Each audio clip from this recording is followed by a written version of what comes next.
नमस्कार, NBT online में आपका स्वागत है। उत्तर प्रदेश में दिन भर की प्रमुख खबरों के साथ मैं हूं अजेंद्र राजन शुक्ल।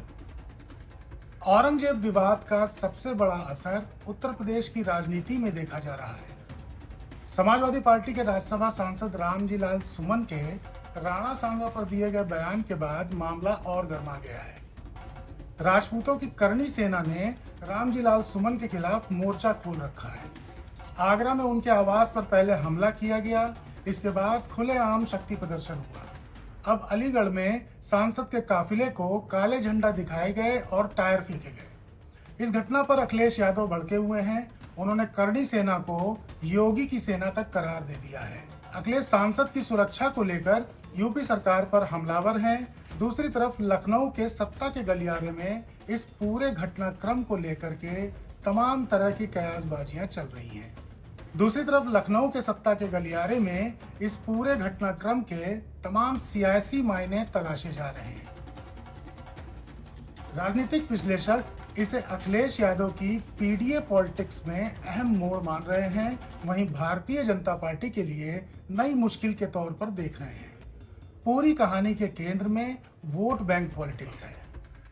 दरअसल यूपी में राजपूत वोट बैंक करीब 5 से 6% माना जाता है, लेकिन ये अपनी आबादी से कहीं ज्यादा सामाजिक प्रभाव भी रखता है। कई विधानसभा और लोकसभा सीटें ऐसी हैं जहां राजपूत वोट बैंक भले ही संख्या में ज्यादा ना हो, लेकिन जीत हार का फैसला करने का मात्रा रखता है। 2024 के लोकसभा चुनाव में भाजपा को जो झटका लगा, उसमें राजपूत वोटरों की नाराजगी भी शामिल थी। एक प्रेशर ग्रुप की तरह करणी सेना ने राजपूतों को एकजुट करने में विशेष भूमिका निभाई थी। उसकी छोटी छोटी बैठकों ने भाजपा के दिग्गजों को पस्त किया। चुनाव में इसका सीधा फायदा अखिलेश यादव और कांग्रेस पार्टी को मिला। कई जगह राजपूतों ने इंडिया गठबंधन के प्रत्याशी को समर्थन दिया और सपा 37 सीटें जीतने में सफल रही। हालांकि इसके बाद हवा बदली और यूपी उपचुनाव में इसका असर भी देखने को मिला। भाजपा ने अयोध्या के मिल्कीपुर के साथ कुल 10 में से 8 सीटें अपने नाम की। अखिलेश सिर्फ कानपुर की सीसामऊ और मैनपुरी की करहल सीट ही बचा सके। लेकिन अब करणी सेना के नए रुख ने चीजें फिर से बीजेपी के लिए मुश्किल करनी शुरू कर दी है। दरअसल सपा के राज्यसभा सांसद रामजी लाल सुमन के खिलाफ करणी सेना लगातार हमलावर है। इसने अखिलेश यादव को बीजेपी पर दो तरफा हमला करने का मौका दे दिया है। एक तरफ अखिलेश इसे सामाजिक न्याय के साथ जोड़ रहे हैं, वहीं दूसरी तरफ योगी सरकार को कानून व्यवस्था पर भी लपेट रहे हैं। दरअसल उत्तर प्रदेश में दलित वोट बैंक करीब 21% माना जाता है। 2019 के लोकसभा चुनाव के बाद जब बसपा सुप्रीमो मायावती ने सपा के साथ गठबंधन तोड़ा, तब से अब तक अखिलेश यादव ने सबसे ज्यादा बीएसपी को ही डंट किया है। मुलायम के जमाने में जो समाजवादी पार्टी यादवों और मुस्लिमों की पार्टी मानी जाती थी, अखिलेश ने उसमें बड़े दलित वोट बैंक को भी जोड़ने की पीडीए पॉलिटिक्स शुरू की है। मायावती के करीबी माने जाने वाले तमाम नेता ऐसे हैं जो आज अखिलेश के साथ खड़े हो चुके हैं।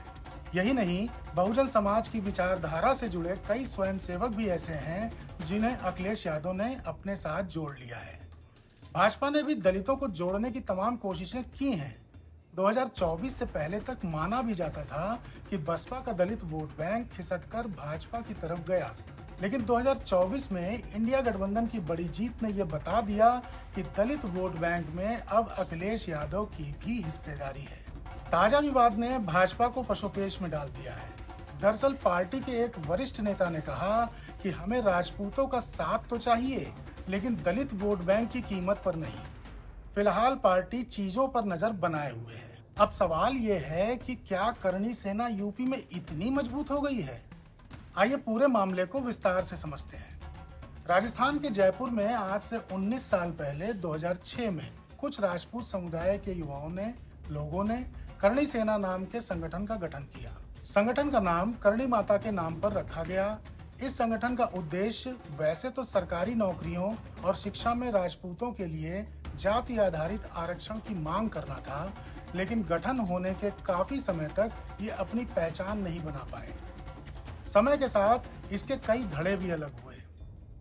आखिरकार गठन के करीब 12 साल बाद 2018 में संजय लीला भंसाली की पद्मावत फिल्म का विरोध प्रदर्शन करने से करणी सेना ने देश भर में अपनी उपस्थिति दर्ज कराई। संजय लीला भंसाली पर हमला भी हुआ, सिनेमाघरों में हिंसक प्रदर्शन हुए, फिल्म के सेट पर तोड़फोड़ जैसी घटनाएं सामने आई। इसके बाद करणी सेना के इन संगठनों ने राजपूत अस्मिता से जोड़ते हुए कई और फिल्मों का विरोध किया।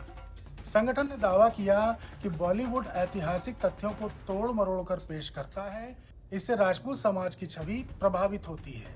वैसे तो देश में पहले भी राजपूत समाज के तमाम संगठन मौजूद थे, लेकिन करणी सेना के आक्रामक प्रदर्शनों ने युवाओं को खासा लुभाया। देखते ही देखते इस संगठन ने राजस्थान से उठकर मध्य प्रदेश, उत्तर प्रदेश और हरियाणा जैसे राज्यों के क्षत्रिय बाहुल्य इलाकों में अपने पैर पसार लिए।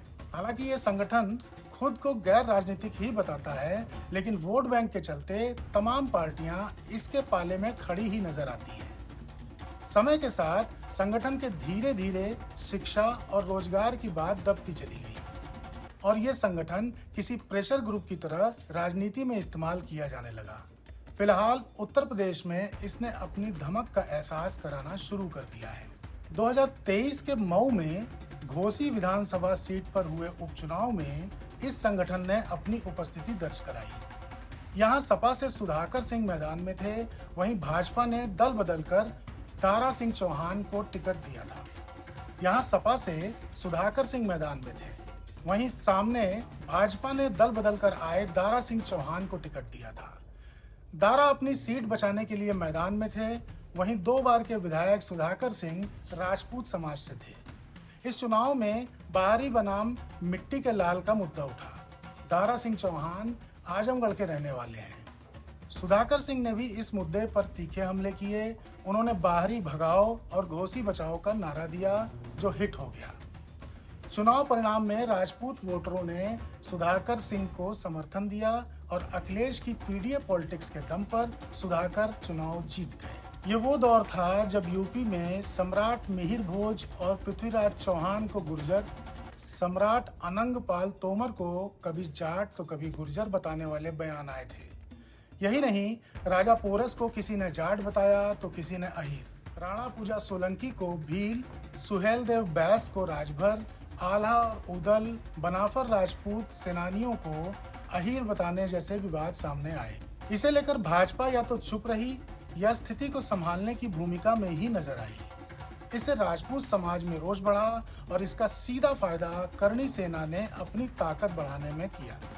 उसने अलग अलग जिलों में तमाम प्रभावशाली नेताओं, व्यक्तियों को जोड़ा और छोटी छोटी बैठकों के माध्यम से संगठन को विस्तार दिया। तब तक लोकसभा चुनाव आ चुका था और भाजपा भी भांप चुकी थी कि राजपूत समाज में नाराजगी है।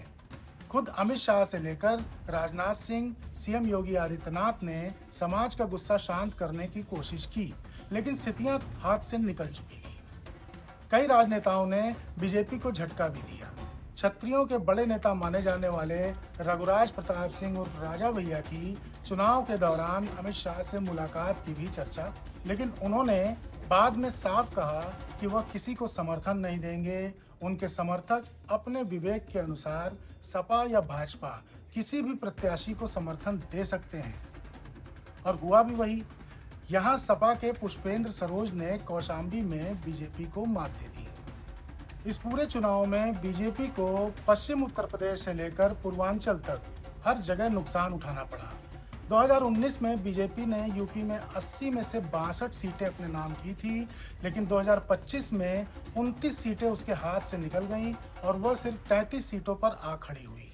वहीं अखिलेश यादव की समाजवादी पार्टी ने ऐतिहासिक प्रदर्शन करते हुए 37 सीटें अपने नाम की और वह लोकसभा में यूपी से सबसे बड़ी पार्टी बनकर उभरी। भाजपा ने लोकसभा चुनाव में मिली हार के बाद अपनी कमजोरियों पर तेजी से काम करना शुरू किया और योगी आदित्यनाथ की अगुवाई में यूपी विधानसभा उपचुनाव में पार्टी ने सपा को तगड़ा झटका दिया। उसने 10 में से 8 सीटें अपने नाम की। इसमें से 7 सीटें गाजियाबाद, कुंदरकी, मीरापुर, मझवा, कटेहरी, फूलपुर और खैर में सीधी जीत हासिल की।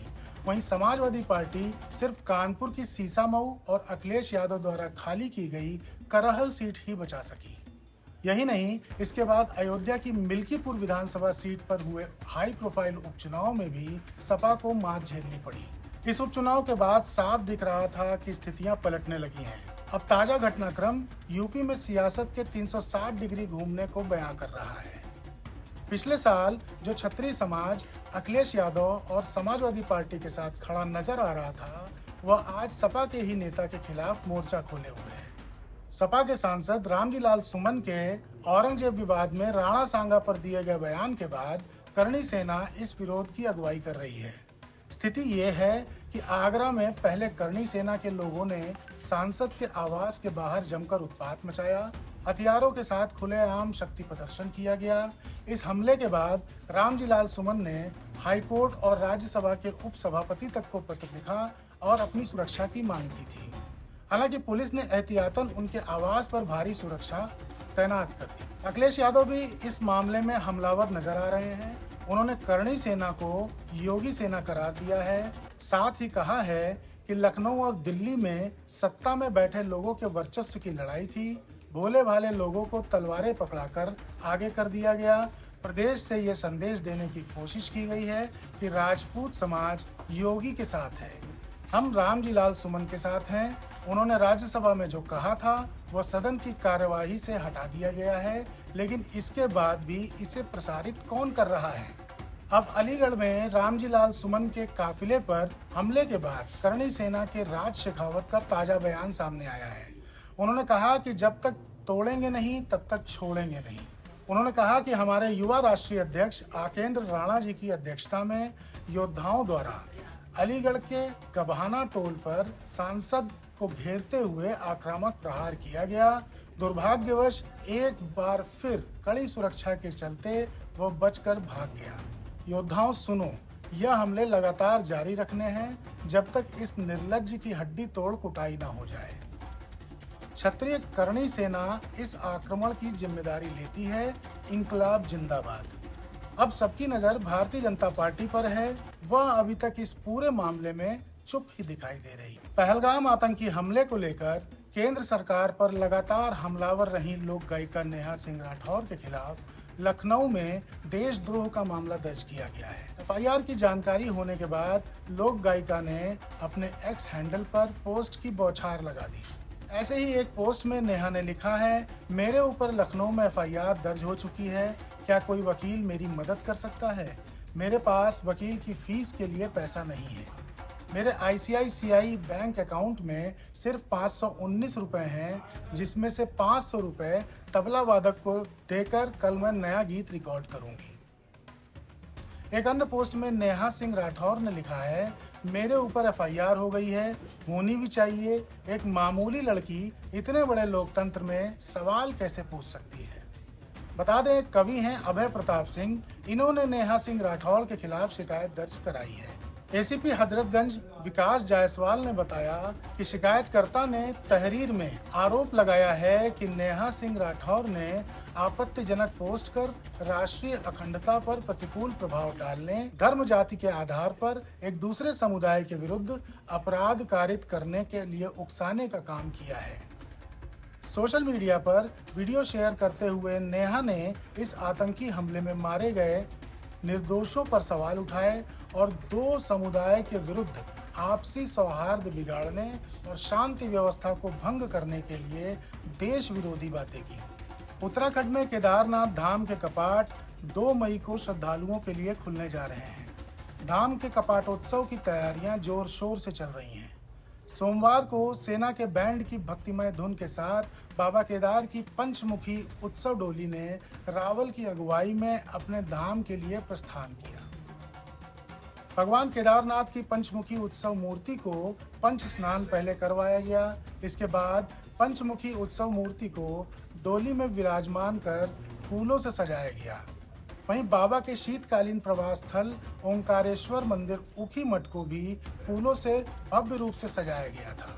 इस मौके पर बड़ी संख्या में श्रद्धालु उपस्थित हुए। आज भगवान केदारनाथ की पंचमुखी उत्सव डोली ऊखी मठ, संसारी, विद्यापीठ, गुप्तकाशी बाजार में भक्तों को दर्शन देते हुए प्रथम पड़ाव श्री विश्वनाथ मंदिर गुप्तकाशी पहुंचेगी।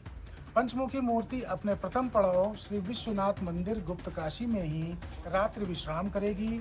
इसके बाद 29 अप्रैल को गुप्तकाशी से फाटा के लिए प्रस्थान करेगी। 30 अप्रैल को फाटा से श्री गौरी माता मंदिर गौरीकुंड प्रस्थान एवं रात्रि विश्राम होगा। 1 मई को गौरीकुंड से केदारनाथ धाम के लिए प्रस्थान किया जाएगा और शाम तक पंचमुखी डोली श्री केदारनाथ धाम पहुंच जाएगी। 2 मई को सुबह 7 बजे केदारनाथ धाम के कपाट श्रद्धालुओं के दर्शनार्थ खोल दिए जाएंगे।